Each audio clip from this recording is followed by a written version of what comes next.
Muito bem. Eu vou pedir a todos que se posicionem, ocupem seus lugares, por favor. Eu também peço a gentileza que mantenham seus celulares, aparelhos de comunicação em condição silenciosa. Agradeço aqui a presença da Alessandra, da Brava. Obrigado, Alessandra, Brava, entidade parceira.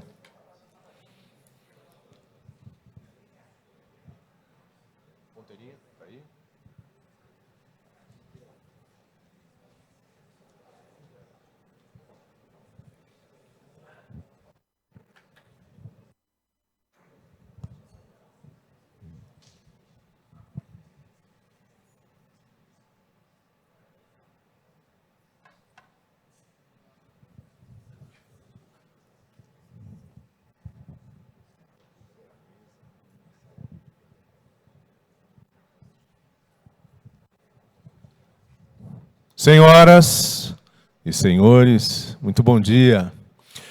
Bom dia especial às senhoras aqui presentes. Hoje nós estamos no Dia Internacional da Mulher, mas o Dia Internacional, Nacional e em especial doméstico, familiar, em relação às mulheres, é todo dia, não é? Então vamos começar um dia aí, fazer uma coisa diferente, tá bom, Alessandra? Tá bom, Juliana? Vamos aplaudir as mulheres, mas olha, tem que ser todo dia, tá?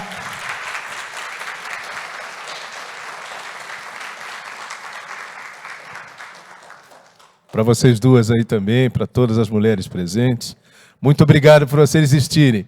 Se vocês não existissem, nenhum de nós, considerados a raça forte, estaríamos aqui com certeza. Só falta a gente descobrir isso, para a sociedade ser um pouco mais equilibrada, mas feliz. Onde temos mulheres, temos uma sociedade mais justa, mais feliz, mais abençoada. Então, muito obrigado. Bem, muito bom dia a todos. Obrigado pela presença, pela participação, pela contribuição de todos vocês. Nós estamos iniciando o nosso segundo e último dia de atividades do 19º COBE, Congresso Brasileiro de Eficiência Energética, realizado pela ABESCO, Associação Brasileira das Empresas de Serviços de Conservação de Energia, e organizado pela Ponte Comunicação. Nós temos hoje aqui o Fábio, que esteve com a gente ontem, né? E hoje temos a Viviane, que vem representar também as mulheres na linguagem de sinais. Aqui eu também peço um aplauso a você, Viviane. Obrigado pela presença. Para a realização desse grande evento, nós contamos com os patrocinadores Diamante, Eletrobras, Eletrobras, Eletronorte, Ouro, Itaipu Binacional, Bronze, GIS, Ação Engenharia e Instalações, 5EC Engenharia, IGRA, Alper e os nossos apoiadores. Vamos então passar ao nosso primeiro painel, Eficiência Energética no Setor do Comércio. Nós vamos receber com muito orgulho o senhor Ricardo Kenji Ojitani, suplente do Conselho Fiscal da ABESCO, que assume aqui a moderação desse painel. Kenji, por favor, pode aplaudi-lo. Por favor. E que recebe os nossos palestrantes. Vamos receber o senhor Luciano Almeida Marcato, da Brava. Brava, nossa parceira há tantas décadas também. Marcato, fica à vontade. Engenheiro mecânico formado pela Escola de Engenharia de São Carlos da USP, com vasta experiência no mercado de ar-condicionado, com mais de 25 anos de carreira, com passagem em empresas multinacionais no segmento de AVACR, trabalha na Daikin desde sua abertura no Brasil em 2010. Além disso, atuou como colaborador com comitês de normas nacionais do segmento ABNT Abrava e hoje é participante dos comitês internacionais e membro da ASHRAE desde 2012. Também vamos receber o senhor Ângelo Oliveira, AEE Brasil Chapter, presidente do capítulo Brasil da AEE, Association of Energy Engineers, e tutor do primeiro capítulo estudantil da AEE na América Latina. Seja muito bem-vindo, senhor Ângelo. Técnico em eletrotécnica, engenheiro eletricista com mestrado e doutorado em sistemas elétricos de potência, professor e pesquisador do Centro Federal de Educação Tecnológica de Minas Gerais, professor da pós-graduação em Internet das Coisas, também na mesma entidade, em Minas Gerais, professor e coordenador do mestrado. Profissional Automação em Sistemas do Cefet, Minas Gerais, coordenador técnico da Encaltec, empresa júnior dos cursos de Engenharia de Controle, Automação e Engenharia de Computação do Cefet, Minas Gerais. E compomos este nosso primeiro painel, recebendo o senhor José Otávio Simões, vice-presidente da E-Brasil Chapter, por favor, fica à vontade. Graduado em Engenharia Elétrica pelo Instituto Nacional de Telecomunicações, Inatel, mestrado em Engenharia Elétrica na Universidade Estadual de Campinas, atualmente é sócio-gerente das empresas Gestor Societária e Gestor Tecnologia e gerente executivo da Fundação de Apoio à Capacitação e Tecnologia da Informação, FACTI, em Campinas, atua na gestão de programas e projetos de CTI desde 1990, tendo participado da criação e fundação do LACTEC em Curitiba, Paraná.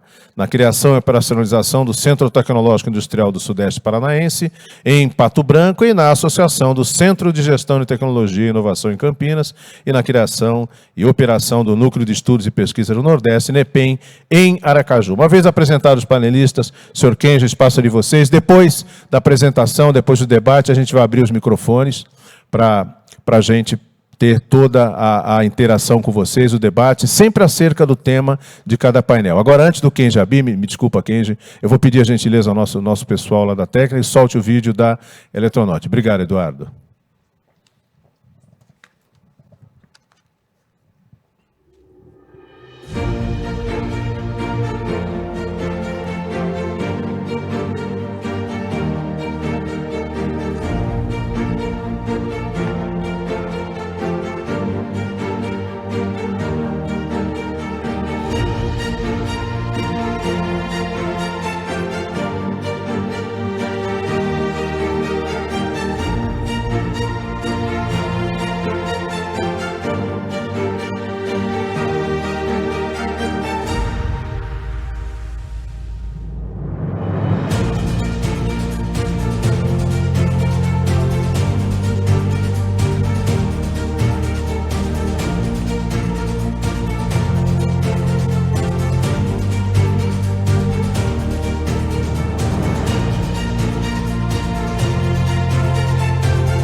Estão escutando?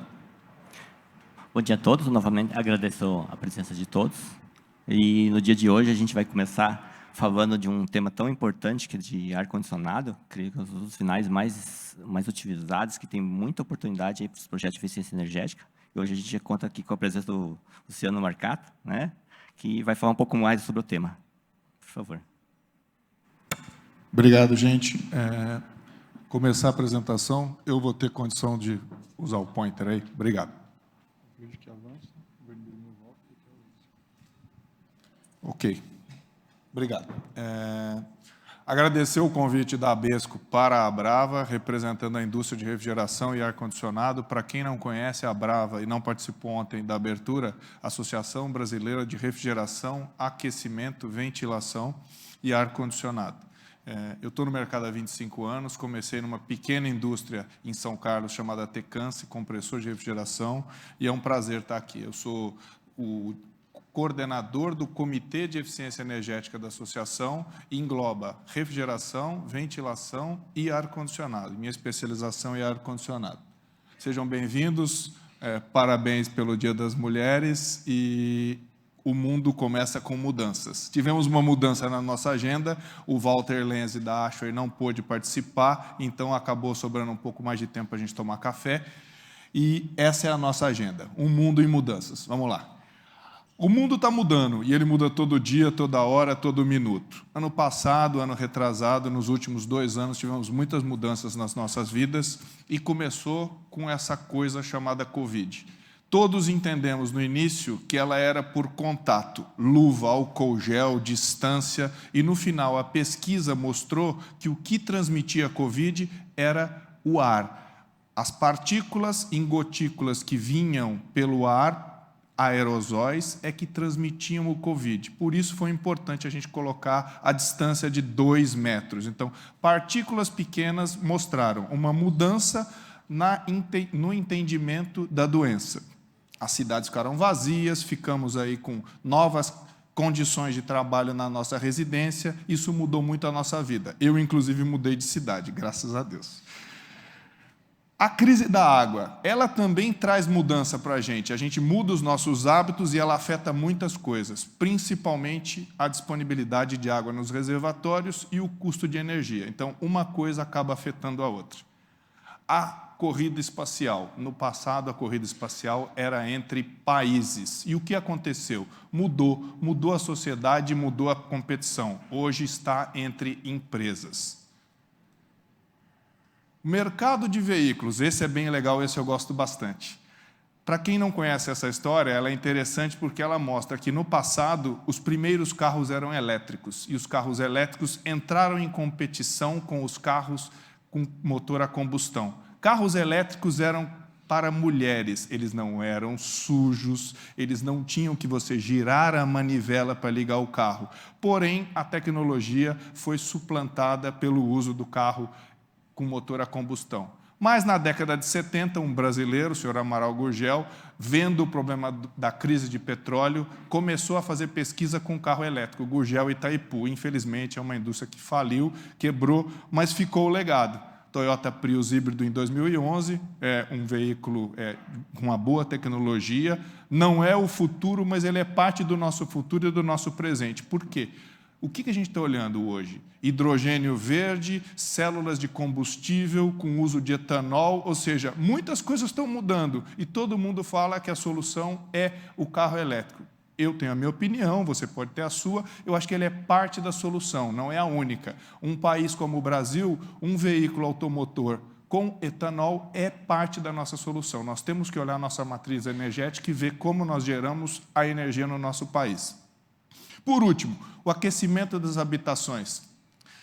Fogueira na caverna, lareira, que é uma delícia em casa. Depois, na Europa, em alguns locais no Brasil, a gente tem também aquecedores de passagem em residências e os ar-condicionados, que a gente chama bomba-calor, que esfriam no verão e aquecem no inverno. Diferentes tecnologias para o mesmo uso.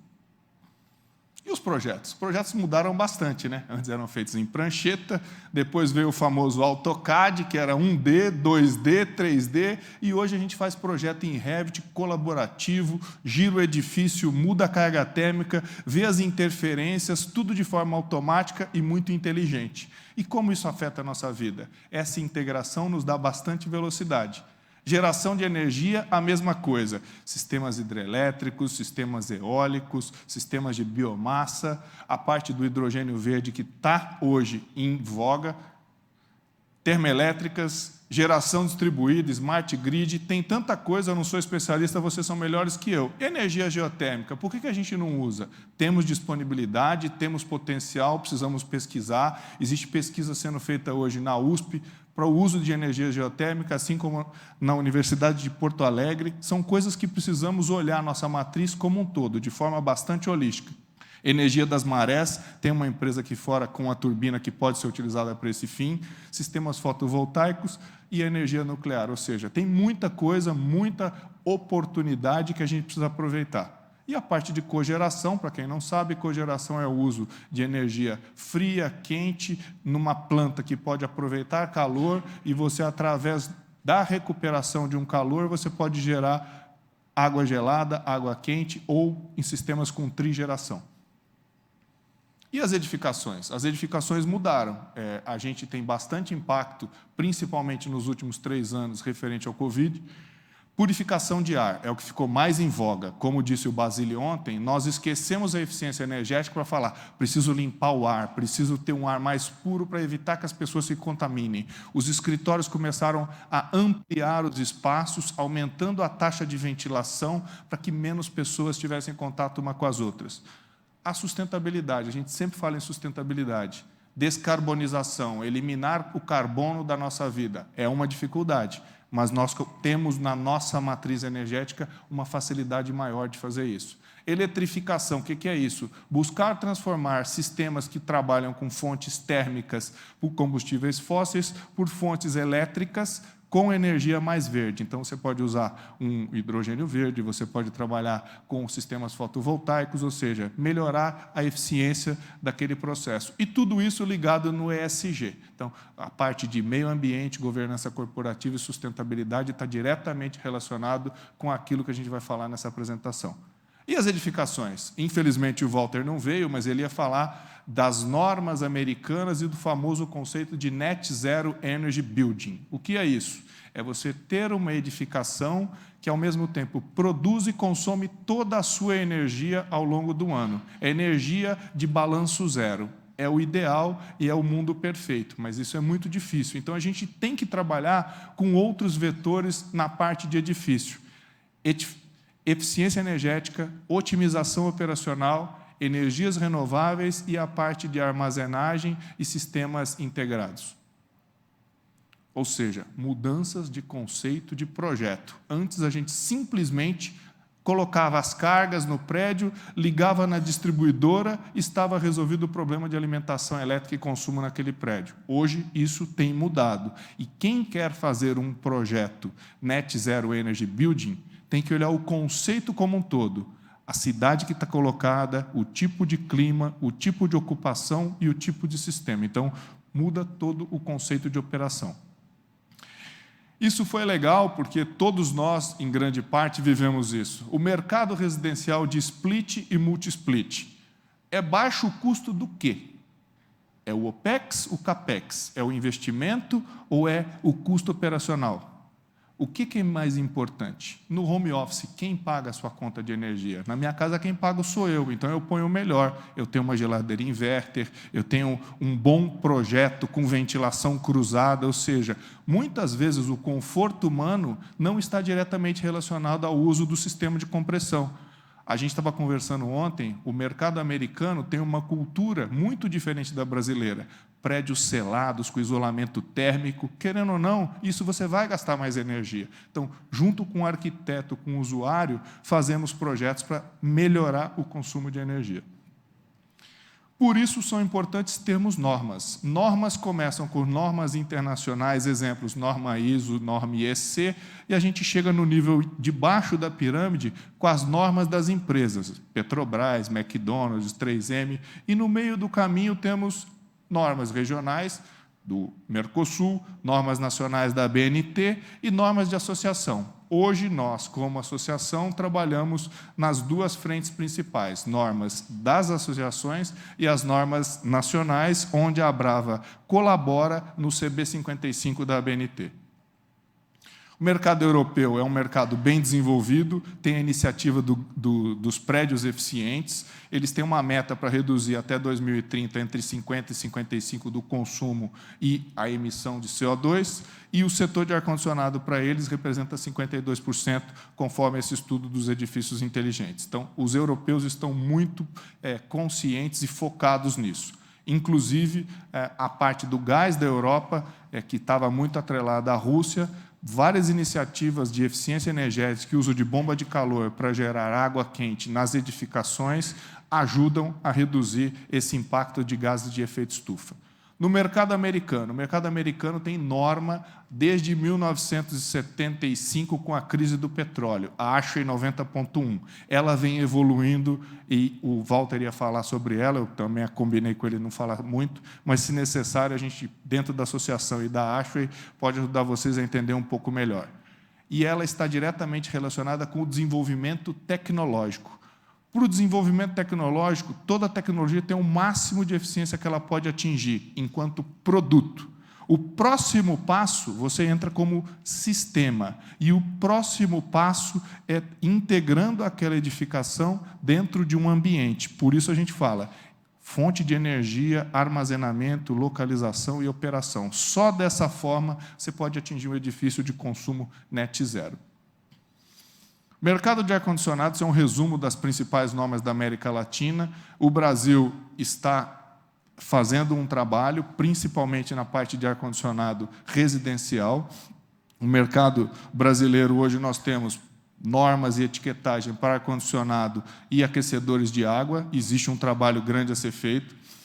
E esses são os resumos dos principais pontos. O que existe? Programa de certificação LEED, programa de certificação Aqua, programa de certificação WELL, programa de eficiência energética da ANEEL através das concessionárias, ISO 50001 aplicado à indústria e os edifícios de balanço zero. O que falta fazer? Falta muita coisa, por isso que a gente está aqui. Temos que conversar com os stakeholders, com o governo, com vocês, ESCOs, para trabalhar de forma a desenvolver políticas e regulamentação, atingindo melhor eficiência energética como país. Então, alguns exemplos. Certificação de refrigeradores, balcões e exposidores comerciais, certificação do central de ar-condicionado, sistemas de ventilação e exaustão, refrigeração comercial e industrial e mais incentivo na eficiência energética com financiamento e contratos de performance. Um exemplo dos prédios LEED. O prédio LEED hoje, pelo GBC, tem 4 metodologias. Essas metodologias, no Brasil, já tem mais de 1.900 projetos registrados, sendo 852 certificados. Existe uma diferença entre o registro e a certificação. Registro é a inscrição e a certificação é quando alguém coloca um selo que você está correto. E, por incrível que pareça, no último ano, o varejo tem tido uma preponderância muito grande na certificação de projetos LEED. Então, a maioria são os escritórios, seguidos por centros de distribuição, galpões logísticos, e, em terceiro lugar, o varejo. E o resumo, um projeto certificado nos últimos 10 anos, essa é a média, de 40% de economia de água, 30% de economia de energia, mais de 35% de redução da pegada de carbono e, principalmente, a redução dos resíduos sólidos. O desenvolvimento do programa foi mostrado ontem pelo Procel. O Brasil tem feito muita coisa, a gente tem acompanhado e trabalhado em conjunto. Existe a tabela para os ar-condicionados residenciais, que está disponível no site do Inmetro, que a gente acompanha. Anteriormente, se falava basicamente da eficiência plena carga, que era o COP, então existia essa classificação mais simples, A, B, C e D, e tivemos uma evolução recente. Os splits, de acordo com a métrica internacional de trabalho em carga parcial, começaram a ser vistos de uma outra maneira, o índice de desempenho sazonal, ou cargas parciais. Então, a etiqueta mudou e ela leva a uma evolução do Programa Brasileiro de Edificação. A Brava fez contribuição no PAR e também no Programa de Edificação. Estamos aguardando aí os próximos passos. Esse é um pequeno resumo do que existe no Programa Brasileiro de 2021. Estamos na fase de implementação das políticas de treinamento e capacitação. Então, caso a ABESCO deseje, pode entrar em contato com a equipe do Procel, da Abrava e do LabE da Universidade de Santa Catarina, que processos estão sendo mostrados para entender como aplicar esta metodologia e gerar um projeto certificado. A principal mudança, assim como na norma de split, é a introdução do conceito de carga parcial. Diferentemente do que ocorria no programa de eficiência energética da ANEEL, que trabalhava basicamente com o consumo a plena carga, neste conceito, você tem que olhar o prédio como um todo em funcionamento e em carga parcial. Então, vocês vão ver, esta é uma vertente do mercado de ar-condicionado há bastante tempo e que a gente tem a certeza de que a sua aplicação vai gerar mais economias para os clientes e usuários. Então, é oportunidade de negócio para vocês.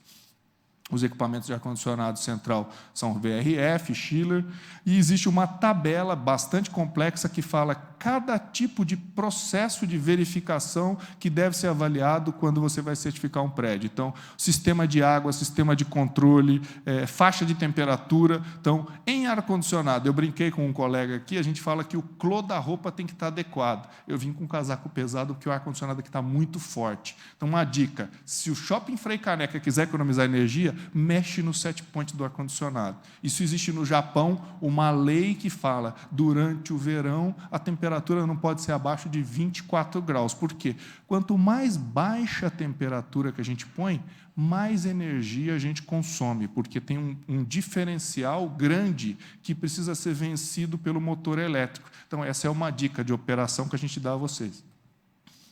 O mercado brasileiro, que a Abrava mede há bastante tempo, a Abrava é uma associação de mais de 60 anos, mostrou uma mudança no seu comportamento nos últimos anos. Esse gráfico é bastante representativo e ele está diretamente alinhado com o uso de política pública por parte do governo através do Inmetro e do Procel. Os equipamentos do tipo split são e eram comprados por usuários leigos.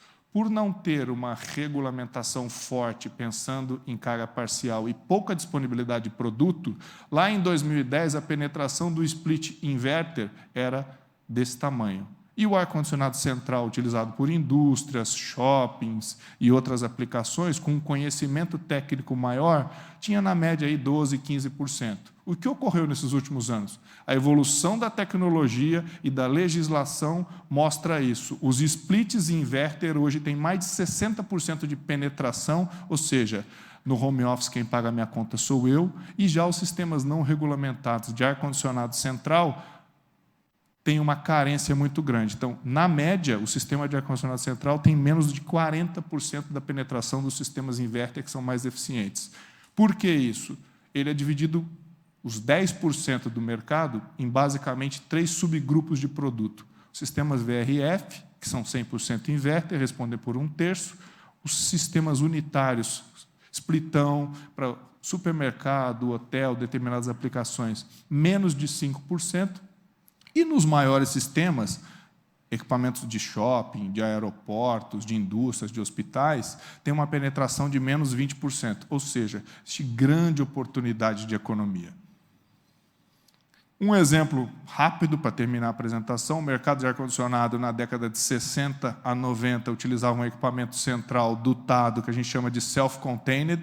Eles eram de vazão constante, velocidade fixa nos compressores e baixíssima eficiência. Depois inventou-se, na década de 2010, o primeiro splitão inverter com compressores Kroll, mas também trabalhando com vazão constante no lado do ar, ou seja, você bombeia o ar e economiza pouca energia na distribuição do ar. E na década de 80 foram lançados os sistemas VRV. Esses sistemas trabalham com fluxo de ar variável e fluxo de refrigerante variável. E quem conhece a lei do ventilador das bombas sabe que, caindo a vazão, por 1/3 você reduz a potência de consumo na ponta do eixo. Então, essa é uma maneira de economizar energia. Por isso, é importante olhar os sistemas de ventilação. Esse é um gráfico simples que mostra, da esquerda para a direita, menos tecnologia. Na direita, essa parede que a gente chama de fan wall, é o que tem mais eficiente na parte de distribuição de ar hoje. Data centers, sistemas de hospitais, sistemas de granja têm utilizado esse conceito. E na parte de climatizadores, da mesma forma, daquele produto mais simples, um fan coil muito simples, que é um ventilador e uma serpentina, e uma casa de ar com tratamento, com recuperação de calor. Claro, Muda o preço, muda a eficiência, muda a performance. E os resfriadores, que são os chillers, mudaram da década de 60, compressor alternativo R22, vem trabalhando hoje compressor parafuso com fluidos refrigerantes de baixíssimo aquecimento global, e a mesma coisa com as centrífugas. Fizemos, como associação, recentemente, junto com o Procel, uma cartilha de eficiência energética para o mercado de refrigeração. No final eu coloco o link, ela coloca dicas e guias importantes para o usuário leigo, essa é a intenção da gente fazer essa cartilha. E, por último, falar de transição de refrigerante. Aliado com a redução da pegada de carbono, a indústria como um todo, refrigeração e ar-condicionado, está trabalhando nesse sentido. Fluidos de menor pegada ambiental, sejam eles naturais ou sintéticos, e tem baixo GWP. Os refrigerantes que a gente usava no passado tinham um GWP na faixa de 2.000 a 3.000, e hoje a Europa tem feito legislação que o GWP do fluido refrigerante tem que ser abaixo de 150. Já existem fluidos com GWP de 1, que é igual à mesma pegada de carbono que o CO2. Aí estão os links, é isso que eu queria falar. Obrigado.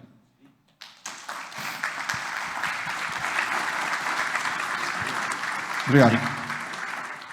Obrigado, Marcato. Bela apresentação, um pouco para a gente conhecer um pouco mais sobre ar-condicionado e todos os outros temas que você falou. Tá? Agora a gente vai escutar um pouquinho com o Ângelo. O Ângelo vai falar um pouquinho para a gente sobre as certificações. Tá? Ele é da AEE. Para quem não conhece, a AEE é a Associação dos Engenheiros de Energia. Tá? Eu, particularmente, sou certificado pelo CBVP, pelo CEM, fiz a certificação recentemente com eles, e acredito que são algumas certificações importantes para a gente estar acompanhando no mercado.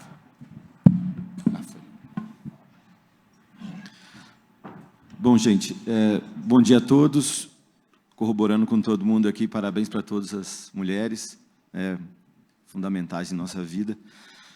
Bom, eu e o Zé Otávio Simões viemos falar um pouco aqui sobre a relação entre a gestão de energia e a eficiência energética, né?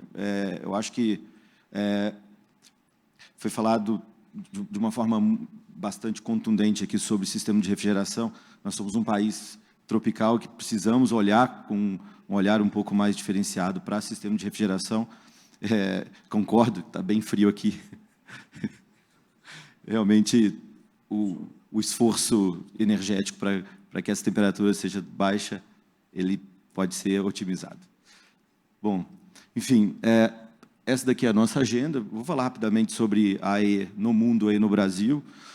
Fala um pouco de energia no sentido mais lato e dar um olhar mais abrangente aqui sobre essa certificação da qual que a gente veio falar um pouquinho aqui hoje, e uma reflexão também sobre o CIEM, como foi, né, essa primeira iniciativa. Foi a primeira vez em que essa certificação aconteceu no Brasil, na língua portuguesa, né? Foi um esforço bastante grande da gente para que isso pudesse ocorrer, né? Bom, a AEE hoje, né, ela está aí em mais de 100 países no mundo. É uma associação bastante respeitada, né, principalmente nos Estados Unidos, e tem conseguido fazer com que, através de capacitação, né, o mercado de energia, o mercado de eficiência energética, o mercado de ESCOs, pudesse ser mais profissionalizado, né? A gente acredita dentro da AEE que o conhecimento é fundamental para que a gente possa profissionalizar mais, levar cada vez mais engenharia, cada vez mais técnica, né, cada vez mais tecnologia para dentro desse mercado tão importante, né, para a sustentabilidade não só do Brasil, mas do planeta, né? Hoje a gente está em alguns países daqui da América Latina, mas a atuação mais contundente, principalmente em termos de treinamento, está concentrada aqui no Brasil.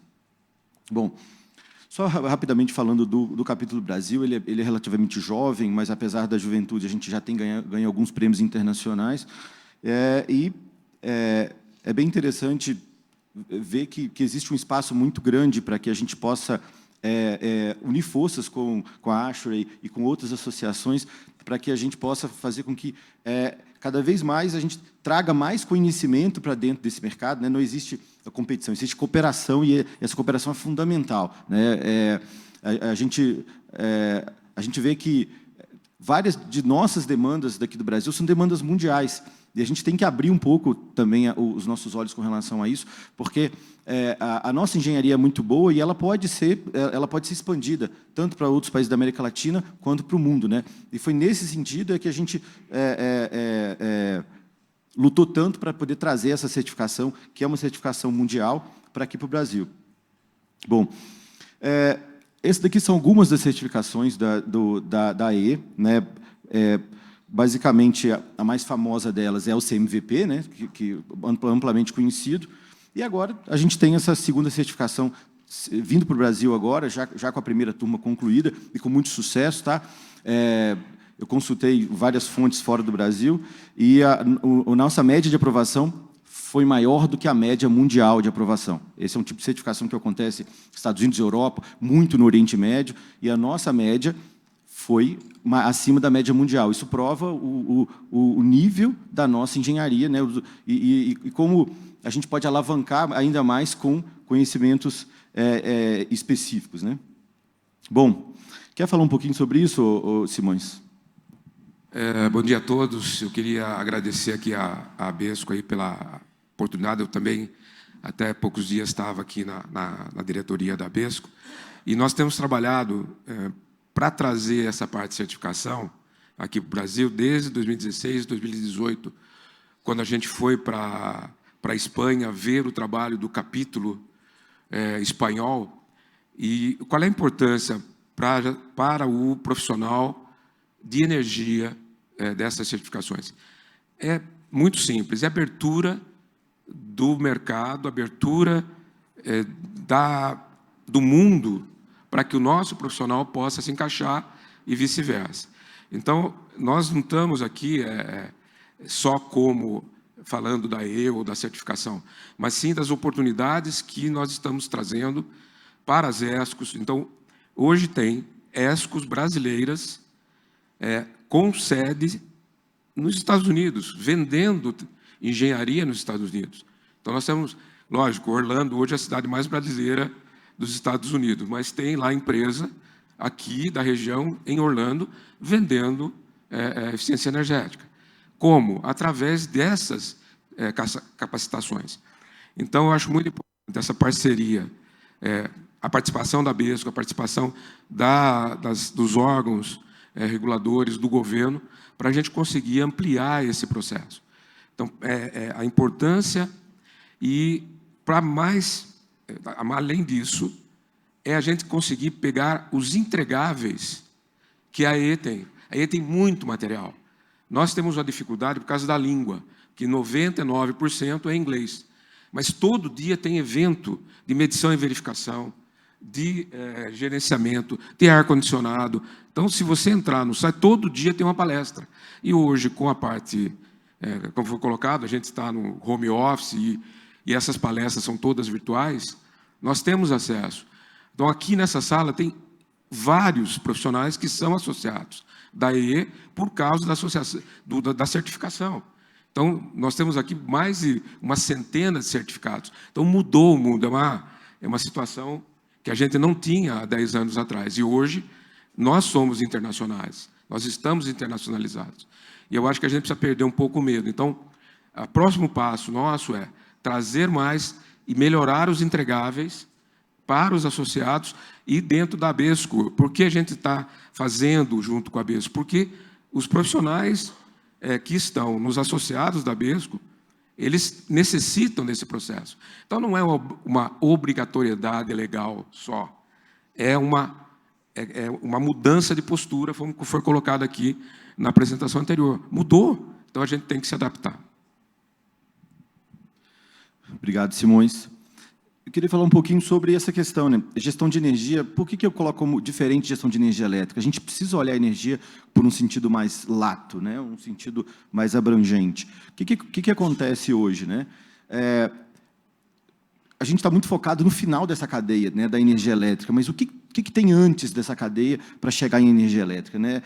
Uma coisa bastante interessante do que a gente viu no material do curso é principalmente poder colocar as energias, né, na mesma base e entender exatamente o que é maior do que o outro, se realmente há economia no processo inteiro, e aí a gente está falando de troca de calor, a gente está falando de ar comprimido dentro de um processo que, no final, a gente enxerga a energia elétrica lá. Só que a energia é muito mais, né, a gente precisa olhar o processo de uma forma mais holística, e isso faz com que a gente consiga...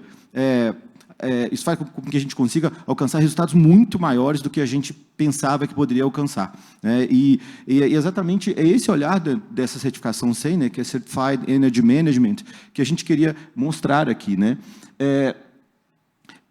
Ela é pouco conhecida no Brasil, mas bastante conhecida fora, né? Europa, Estados Unidos, Oriente Médio, e hoje ela já é utilizada por diversas organizações como uma forma de qualificar um projeto de eficiência energética, né? Um projeto de gestão de energia. Ou seja, eu aumento o rating de um projeto dentro de uma estrutura de financiamento privado quando eu tenho um profissional certificado no corpo técnico, assinando aqueles documentos. Então, assim, eu dou mais credibilidade para aquilo e o mais interessante, né, é a mesma certificação que acontece Estados Unidos, Europa e Oriente Médio, ela é a mesma utilizada em todos esses locais, ou seja, isso faz com que o profissional lá de Oman, por exemplo, ele possa trabalhar nos Estados Unidos, possa trabalhar na Europa e vice-versa. Por quê? Porque a certificação é a mesma, ela é reconhecida da mesma forma, né? E isso é uma coisa bastante importante para nós. E aí, passando aqui para algumas reflexões sobre esse primeiro CIEM, né? Uma coisa legal, essa daqui são as empresas, algumas das empresas que participaram do nosso treinamento, né? A gente tem aqui, ó, o Roberto Castelo Branco está aqui da ENIG, né? O Ricardo da Eletro está aqui também. E, assim, essas empresas acreditaram, né, nesse conceito. Muitas delas já tinham ouvido falar por causa dos Estados Unidos. E é bastante interessante ver, né, que esses daqui são os precursores do CIEM no Brasil. Temos, por exemplo, a Sanepar, aqui lá do Paraná, né, uma companhia de saneamento, né, André? A companhia de saneamento está aqui. Um caso interessante, um engenheiro da Siemens, esse cara da Siemens aqui, ele mora no Canadá. Ele fez o curso, ele mora no Canadá, ele fez o curso do Canadá. Ele é do Instituto de Energia da Siemens do Canadá e fez o curso com a gente, certo? Então, assim, é bastante interessante ver que essa certificação já tem chamado a atenção, e antes mesmo, como o Simões falou, de ser uma obrigação legal, né, eu acho que é uma forma de cada vez mais profissionalizar o nosso mercado e fazer com que a gente, com todo respeito, a gente não se curve à prostituição de mercado. A gente precisa valorizar a nossa engenharia. A gente é muito bom no que a gente faz. A gente precisa valorizar, pelo amor de Deus, né? E aí, eu só fiz a gente conversou com os alunos e começamos a entender um pouco melhor, né, o que motivou os alunos a fazer o curso e o que eles buscavam dentro desse curso também, né? E é interessante ver que buscar conhecimento, né, é uma coisa muito importante. A energia no centro, mas a busca de conhecimento. E isso é importante, né? Ou seja, saber que os nossos profissionais buscam conhecimento é uma coisa importante e a gente precisa retroalimentar esse processo, né? Seja pela EE, seja pela Brava, seja pela ASHRAE, esse conhecimento é fundamental, né? Quanto mais a gente puder se unir em torno de boas certificações, seja de qual entidade for, melhor para a nossa engenharia, melhor para nossas empresas e melhor para o Brasil, né? E uma pergunta que a gente fez assim: você está envolvido em algum projeto que utiliza os conhecimentos? E, para nossa surpresa, 89% disseram que sim, já estão envolvidos em projetos que usam conhecimentos do CIEM. Isso é muito importante, né, porque o conhecimento precisa dar vazão para alguma coisa, né, depois da certificação. Curioso também, metade já tem CMVP e alguns que não têm, né, já estão inscritos, né, na próxima turma de CMVP, né? E uma coisa importante também, né? o treinamento, a certificação, ela agregou alguma coisa para você, né? E numa escala de 1 a 5, né? Se a gente pegar ali se a gente observar bem, né, praticamente 90% diz que sim. Isso é o mais importante. Ou seja, eu preciso, nosso tempo é muito escasso, né? Todo mundo aqui trabalha muito e tem muito pouco tempo, então assim, a gente tem que valorizar o tempo que a gente dedica para alguma coisa. E esse feedback foi muito importante para nós, falando o seguinte, então realmente vale a pena, entre aspas, investir, né, ou perder o tempo, mas investir esse tempo fazendo a certificação, porque ele agrega novos conhecimentos. E o legal, né, assim,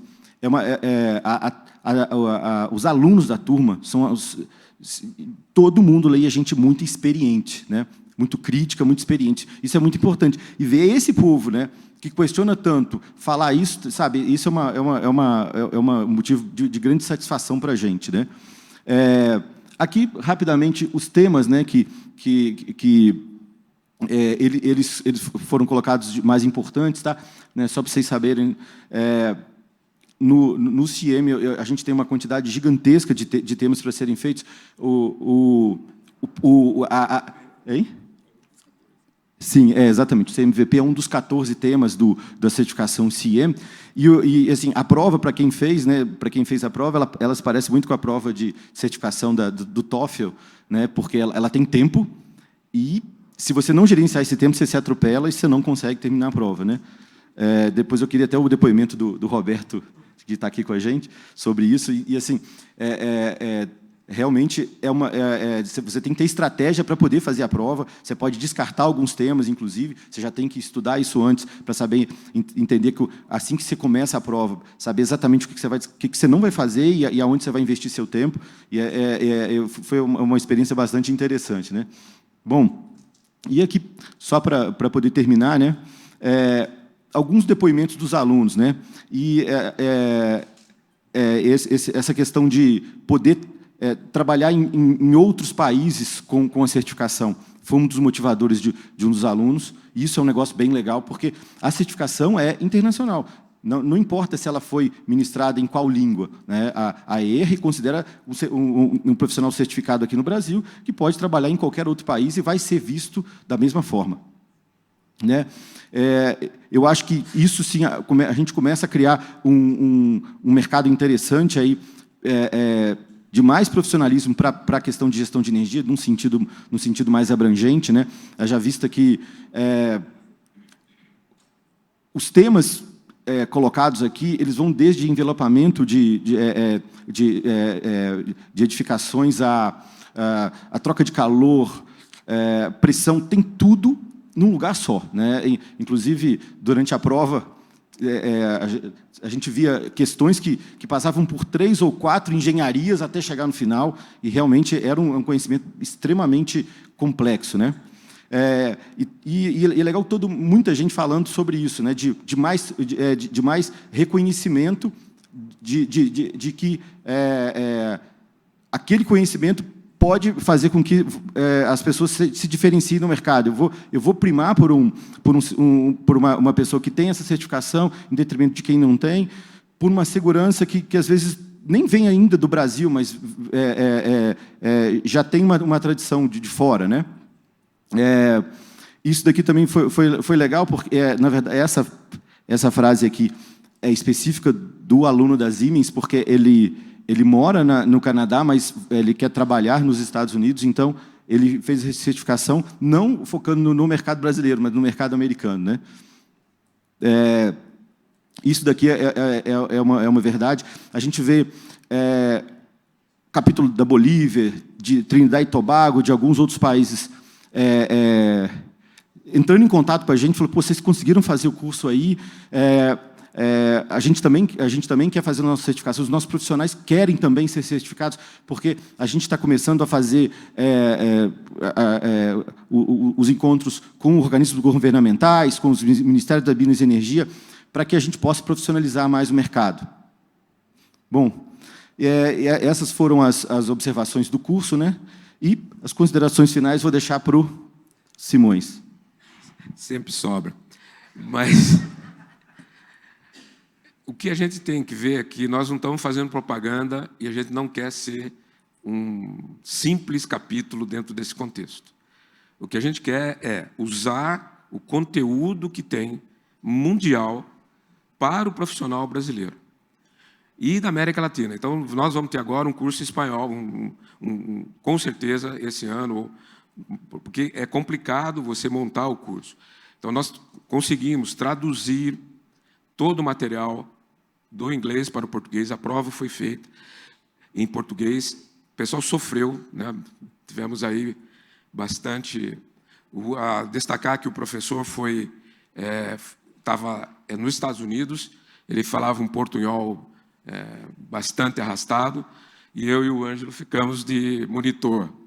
Então, foi uma coisa bem diferente, que a gente pode replicar nos outros cursos.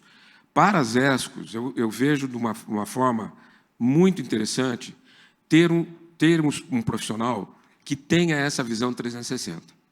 Hoje, a gente tem, felizmente ou infelizmente, uma dependência muito grande ainda do programa do PE da ANEEL. Mas isso vai migrar, nós vamos ter uma mudança efetiva. Aí, a fonte de financiamento ela virá de outros locais.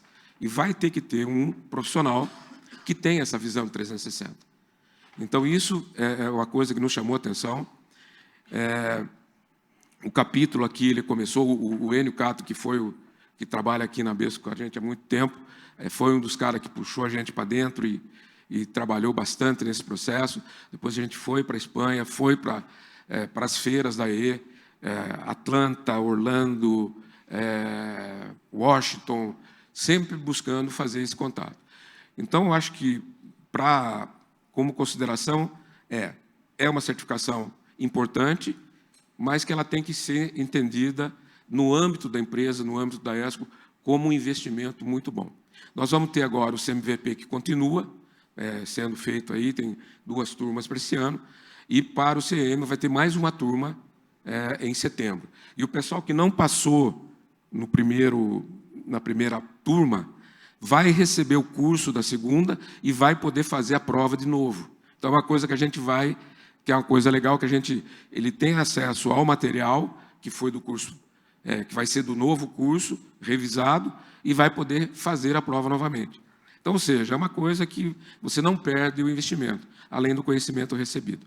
Então, essa é uma visão que a gente está tendo, sempre trabalhando com a BESCO. O pessoal associado à BESCO teve desconto, teve a gente está tentando que essa coisa seja permeada não por uma obrigatoriedade, gente, mas sim por uma decisão de investimento e de capacitação. Tá ok? Muito obrigado.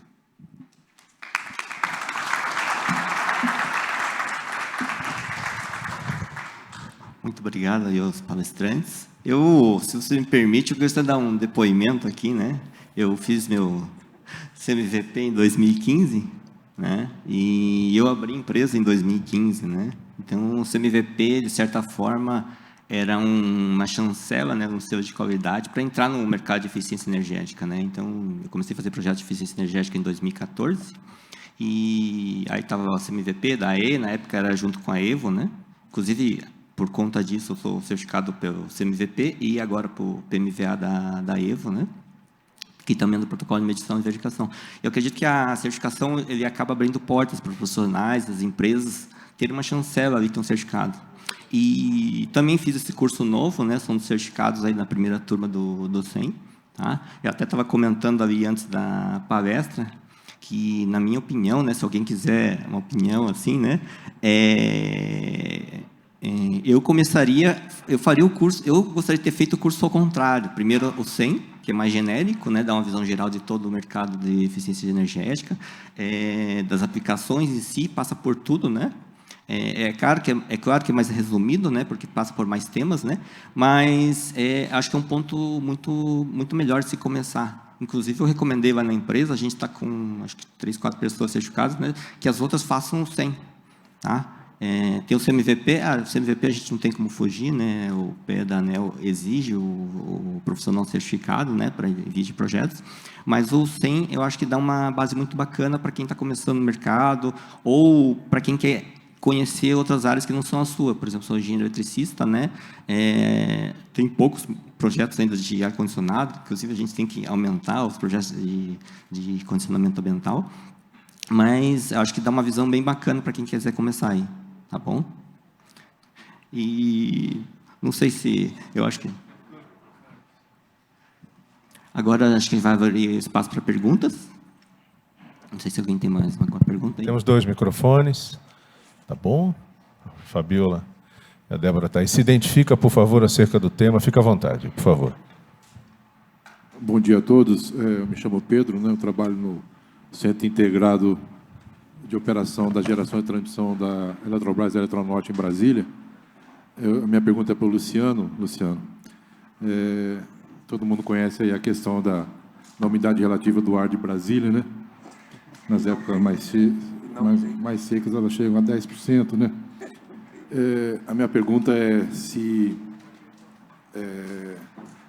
na elaboração do projeto, essa questão da umidade do ar, ela é levada em consideração para uma ou outra solução. No caso do prédio da Eletronorte também, a solução foi, nós temos 4 andares lá, a solução dada foi de ar-condicionado central, né? O quanto que ela é mais, não sei se você teria esses números, mas quanto que ela é mais econômica em relação a se você colocasse unidades individuais em cada andar para fazer executar o mesmo serviço, vamos dizer assim, né? Obrigado e parabéns pela apresentação. Obrigado pela pergunta. Eu já morei em Brasília de 80 a 87, então eu conheço o clima, sofri bastante. O profissional que faz um projeto de sistema de ar-condicionado, ele leva em consideração o conforto humano. O conforto humano ele é composto por diversas variáveis: a temperatura, a umidade, a velocidade do ar e a radiação de calor que está vindo para você. Existem profissionais que, para projetos de conforto convencional, levam em consideração o uso de sistemas de reumidificação. O processo do condicionamento de ar é quando há redução da temperatura, as características que a gente chama de psicrométricas, que é a umidade embutida no ar, você varia a quantidade de umidade relativa e total abaixando a temperatura. Então, em um hospital, por exemplo, como a gente precisa numa sala de cirurgia de controle de umidade e temperatura muito preciso, a maneira com que o projeto é feito, você entra primeiro com um resfriamento muito drástico para tirar a umidade e posteriormente você faz um reaquecimento e uma reumidificação. Sistemas de data center também utilizam-se isso, indústrias e museus. Em geral, as aplicações de conforto não chegam neste nível de precisão, ou seja, você mantém uma faixa, porque o conforto humano varia de pessoa para pessoa. O gordo, o magro, a mulher, o homem, o negro, o branco e assim por diante. Então, a gente faz uma média dessa temperatura. Existe um gráfico médio. Então, a gente coloca, por exemplo, que a relativa deve estar entre 45% e 60%. Então, o sistema de controle vai buscar, dentro daquele parâmetro, manter aquela umidade relativa. Especificamente ao prédio da Eletronorte, em Brasília, dependendo do seu conceito arquitetônico, ou seja, quantos prédios, se tem brise, o envelope e quanto de janela que tem, o sistema central vai ser melhor energeticamente do que um sistema de produtos unitários, de split. O exemplo que a gente dá é o seguinte: imagina um grande galpão logístico com equipamentos split classe A. Você pode ter eficiência, mas você não tem eficácia. Então, em um edifício central, a gente tem o que a gente chama de iluminação diferenciada, manhã e tarde, ocupação diferente. Então, para um prédio com grande diversidade de clima e de ocupação, o sistema central é sempre melhor do que o sistema unitário de vários splits ou vários aparelhos de janela, em termos de conforto e eficiência energética. Inclusive, existe um programa do Procel sendo feito na esplanada dos ministérios para aumentar a eficiência, trocando os splits e ar-condicionados de janela por sistemas energeticamente mais eficientes.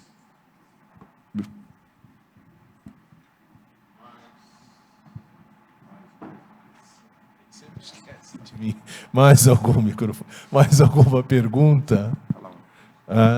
Por favor. Sim, alô. Fica à vontade, por favor. Eu não estou vendo, mas... Alô? Alô? Alô? Alô? Temos... Sim, nós temos... Bom dia a todos. Fica à vontade. A minha pergunta é para o Marcato. Marcato, hoje, claro que o conjunto de ar-condicionado é chiller e os periféricos, né? Quando a gente olha bomba, a parte de torre de água gelada, parte de ventiladores, vocês, como a Brava, estão vendo também na mesma criticidade como do chiller, questão de normas, de eficiência energética, ou hoje é mais focado mesmo no equipamento que tem maior consumo? Obrigado. É importante a capacitação, a pergunta é muito positiva. A mudança no PBE edifica que deve ficar como um marco é deixar de olhar o equipamento e olhar o sistema. Então, o que a gente chama de carga parasita em um sistema de ventilação e ar-condicionado são essas cargas de exaustão, ventilação, bombeamento, que não tinham muito critério. Então, a evolução da engenharia nos últimos 50 anos nos sistemas de ar-condicionado é para trabalhar com fluxo variável. Como eu disse na minha apresentação, quando você varia a vazão de um fluxo que está sendo bombeado, seja ar ou água, você reduz o consumo na bomba. Então, hoje, já existe na associação, tanto na parte de projeto, instalação, comissionamento e fabricação, produtos de melhor eficiência. Só que o produto em si ele não traz resultado. Ele precisa ser bem projetado, bem aplicado, e para isso precisa de uma norma que leve essas características em consideração. Então, a contribuição da Brava ao Procel Edifica foi montar uma planilha que compara os diferentes tipos de sistema, e a base é a norma da ASHRAE 90.1. É que faltou tempo e faltou um palestrante, então a gente teve que mudar a agenda, entendeu? Mas é isso aí, valeu. Por favor, senhor, fique à vontade, por favor. Alô? Olá? Se escuta? Não. Agora sim. Alô? Humberto, do Paraguai. Parabéns pelas apresentações. Uma pergunta, Luciano. Na Argentina, ele tem um costume de, no split, colocar uma meia sombra lá acima do compressor. E eles falam que é para reduzir o consumo. Fazem alguma coisa assim no Brasil, ou você acha que não adianta colocar aquela meia sombra? Tu dizes meia sombra, poner uma cobertura? Como um teto. A pergunta, para quem não entendeu, colocar no equipamento de ar-condicionado uma meia sombra. Faz sentido você colocar uma cobertura para eliminar o sol, mas ela pode piorar a ventilação do sistema de ar-condicionado. Um sistema de ar-condicionado ele trabalha basicamente com duas variáveis, a temperatura e a pressão do fluido refrigerante. Se você diminuir a temperatura por insolação, mas reduzir o fluxo de ar, você vai aumentar a pressão do fluido refrigerante. Então, isso tem que ser visto com muito critério. Claro, um sistema de ar-condicionado trabalha com pressões muito mais altas e temperaturas muito mais altas. Então, quando a gente fala a condensação, a descarga de um compressor, nós estamos falando de 450 PSI, temperaturas de 80, 90, 100 graus. O sol a 35 vai dar uma pequena diferença nisso. Então, é importante, mais do que o sol, prestar atenção na ventilação. Existem equipamentos de ar-condicionado que tem descarga que a gente chama horizontal ou vertical. Às vezes a gente vê, por motivo estético, né? A gente pega o ar-condicionado, põe a condensadora aqui embaixo, assim, ó. O que está acontecendo? Ela está recirculando o ar Com isso, você perde capacidade e perde eficiência. Então, para o equipamento de ar-condicionado, mais importante é a correta instalação que permita a boa ventilação. Então, isso pode ser um costume na Argentina, mas praticamente o ganho, eu diria, é menor do que 2%. Vale mais a pena manter o equipamento ventilado, com bom acesso de manutenção, para garantir eficiência energética. De nada. Mais alguma dúvida? A gente precisa encerrar, passar para o nosso intervalo do café. Alguma colocação final? Kenji, senhores, alguma colocação final? Eu vou fazer o 100. Por favor. Eu vou fazer o 100. Gostei. 100 é nota 10. Valeu. Obrigado. Vamos tirar uma foto, mano? Por favor? E pode subir aquela música do Erasmo Carlos, vamos homenagear as mulheres. Por gentileza, obrigado por ter baixado aí. Olha aí. Eu tenho aqui 2 sacolas, porque uma das sacolas, a Alessandra ali, eu não sei porque está do lado dela ali, mas tudo bem. Então, eu quero pedir licença aos senhores homens, que a gente vai doar essas sacolas, né? Sempre democraticamente, processo seletivo absolutamente libado, né? A senhora, por favor, a senhora quer que a gente leve a sacola até a senhora, ou a senhora quer tirar uma foto aqui com a gente? O Marcos Iga vai tirar uma foto da senhora. Então vem até aqui. Pode aplaudir, por favor. Sobe o Erasmo Carlos um pouquinho, por favor.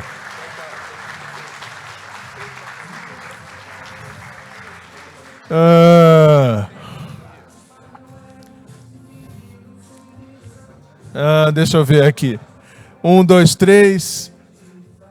Você que está aí, 1, 2, 3, 4, 5, 6, 7, de cabelo sozinha ao lado de uma moça de blusa. É você mesmo que você está olhando para mim. Você quer que a sacola vá até você ou você vem até a sacola? Então, por favor, vem cá, tirar uma foto. O Marco vai tirar uma foto de você também. Aí. Obrigado, viu? Vamos tomar um cafezinho? O serviço está aí fora. Em seguida, a gente retoma com o nosso painel 6, Eficiência Energética e Ensinamento. Mulher, sobe aí, por favor. Aí. Obrigado, gente. Até já.